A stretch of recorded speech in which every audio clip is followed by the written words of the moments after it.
식물도 고통을 느낄까?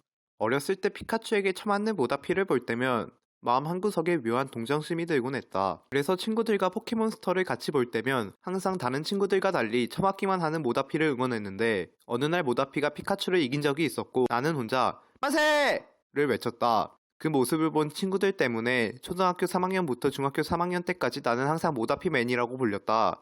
참 미친, 아니 고마운 친구들이다.